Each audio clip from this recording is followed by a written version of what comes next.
Olá, meu nome é Pablo Vilaça, eu sou crítico de cinema e diretor do site Cinema em Cena, e eu assisti ao final da segunda temporada de Westworld. Lá, quando a temporada começou, eu cheguei a gravar 3 vídeos, né, sobre os 3 primeiros episódios. A ideia era ir gravando um vídeo a cada episódio, mas aí veio o Festival de Cannes, depois curso em outra cidade, e foi ficando difícil fazer isso semanalmente. O que por um lado é uma pena, mas por outro lado, eu acabei achando melhor em vários aspectos, porque obras como Westworld, elas são analisadas melhores, são melhor analisadas em conjunto, quando você tem uma visão completa do quadro. Porque se você vai comentando episódio por episódio, tudo bem, você pode analisar esteticamente cada episódio, de um ponto de vista narrativo dentro daquele episódio, construção de personagem, de temas e rimas visuais, narrativas, etc. Mas quando você está analisando o quadro completo, fica muito mais fácil você compreender, obviamente, as intenções dos realizadores. Por exemplo, algo que num episódio separado você poderia achar que é uma falha estética, uma incoerência narrativa, quando você tem uma visão geral, você entende que não, que aquilo podia não funcionar dentro daquele episódio, mas lá no 4 episódios depois aquilo ia se justificar.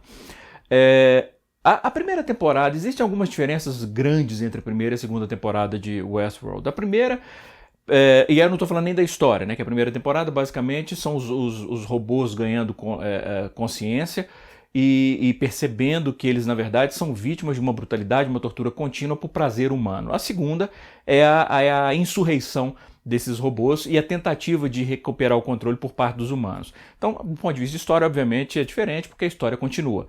Agora, de um ponto de vista estrutural, de construção mesmo do episódio, da temporada, elas têm também diferenças grandes. Primeiro, eu acho que a mais forte diferença é que a primeira temporada era indiscutivelmente protagonizada pela Dolores, que é a personagem da Evan Rachel Wood. Ela era a protagonista. Era o arco da Dolores que a gente acompanhava. A segunda temporada, o protagonista passa a ser o Bernard, vivido pelo Jeffrey Wright. É o seu arco que é o principal. A Dolores, ela não tem, na segunda temporada, um arco muito marcante. Ela determina fazer algo e ela passa a temporada inteira determinada a cumprir aquele objetivo. O Bernard não. O Bernard, ele passa por um arco, sem falar que ele é o agente de ação da maior parte da temporada. O que não quer dizer que a Dolores ela se torna menos importante. O papel dela muda. E nós vamos perceber que isso fica muito claro, principalmente a partir tem spoilers, eu estou falando sobre a temporada inteira, então tem spoiler. Mas a gente percebe, principalmente no último episódio, que provavelmente o papel da Dolores agora é um papel de antagonista. A gente vai ter o Bernard na terceira temporada possivelmente como o protagonista e a Dolores como antagonista. Pode ser o contrário. Vai depender de onde as nossas alianças vão residir e isso vai depender da abordagem do Jonathan Nolan e da Lisa Joy na terceira temporada. Mas eu acho mais provável, por uma questão de coerência com a segunda temporada, que o Bernard continue como protagonista e a Dolores seja a antagonista. Também de um ponto de vista temático, há uma diferença há um tema muito marcante nessa segunda temporada, que é as relações entre pais e filhos, ou mãe e filhos, ou criador e criatura. Isso é recorrente ao longo de toda a temporada e cria essa rima narrativa constante que mantém a coerência temática mesmo da temporada. Seja a relação do Homem de Preto com a Emily, seja a relação do Delos com o Logan, seja a relação da Maeve com a filha que ela busca, ou, por exemplo, da própria Dolores com o Bernard, que a gente vai perceber que tem uma ligação de criadora e criatura ali também. Seja quando a gente vai no mundo Shogun, que você tem a geisha e a sua filha adotiva. E o que é interessante é que se você percebe só esses exemplos que eu citei, isso vai complementar um outro tema da temporada, que é o fato de que os humanos eles não são realmente capazes de mudar. Eles não são capazes de evoluir, eles não são capazes de fugir à sua essência, enquanto os robôs são. E isso os torna melhores, ou confere a eles um potencial para serem melhores do que os humanos.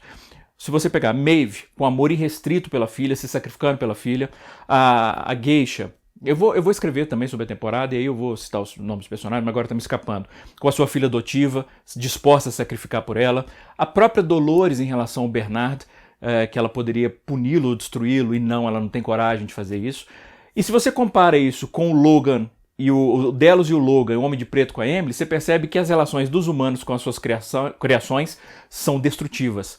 e entre os robôs e suas criações tem muito mais afeto, muito mais lealdade. Ou seja, é um tema recorrente, pais e filhos, e casado com outro tema que é a capacidade de evolução dos robôs. Do ponto também de vista de linhas temporais, ele consegue ser mais complexo. A primeira temporada tinha 3 linhas temporais básicas. A Dolores no presente, né, resgatando aquela jornada do passado, a jornada do passado com o Homem de Preto ainda novo, William, e as cenas dela no laboratório com o Arnold. Aqui a gente tem mais complexo ainda. Nós temos o período que vem antes do Bernard acordar na praia, o período que vem depois do Bernard acordar na praia. A gente tem as cenas da Dolores com o Bernard. Atenção, não é da Dolores com o Arnold como na primeira temporada, da Dolores com o Bernard. E nós temos, claro, a gente tem vários flashbacks, a gente vai ver como a esposa do Homem de Preto se matou, a gente vai ver alguns flashbacks pontuais aqui e ali em outros momentos, mas a gente fica claro que a gente está vendo flashback. Do ponto de vista de linha temporal, que a gente tem, talvez não fique muito claro, faz parte do jogo estrutural, a gente tem essas 3, e uma quarta que ela é complementada pela cena pós-créditos do último episódio, mas ela não começa ali.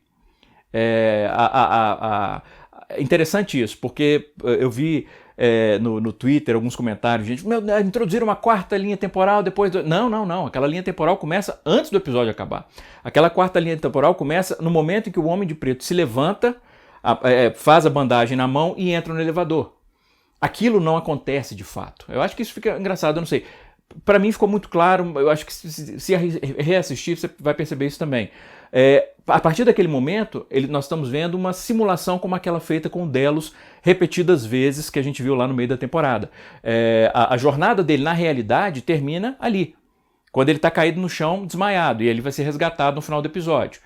A partir do momento que ele levanta e entra no elevador, aquilo já não aconteceu mais na realidade, aquilo faz parte da simulação dele, é onde começa a simulação para testar a fidelidade da versão robótica dele. Tanto que quando ele desce o elevador e o Bernard abre o elevador, ele não vê ninguém, porque ele não desceu de verdade.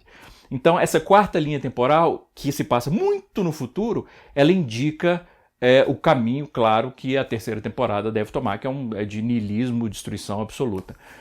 Ou não, às vezes não é niilista. Se bem que, assim, o propósito da Dolores me parece muito niilista, assim, de destruição completa, nada faz sentido.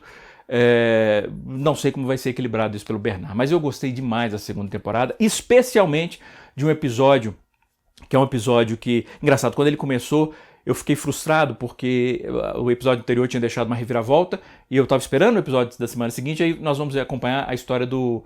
Eu tô querendo dizer Akesheta, o nome do índio. Se eu estiver errado, me perdoem, é Akesheta, eu acho. E eu falei, nós vamos acompanhar a história do... não, vai parar o episódio para isso, vai ser encheção de linguiça. E é o episódio mais lindo da série, não é dessa temporada, é da série.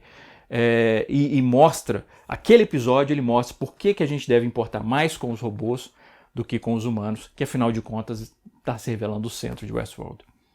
É isso. Eu vou escrever com detalhes e eu pretendo gravar um outro vídeo com cenas para analisar essas coisas que eu discuti aqui com ilustrações visuais. Um grande abraço, bons filmes.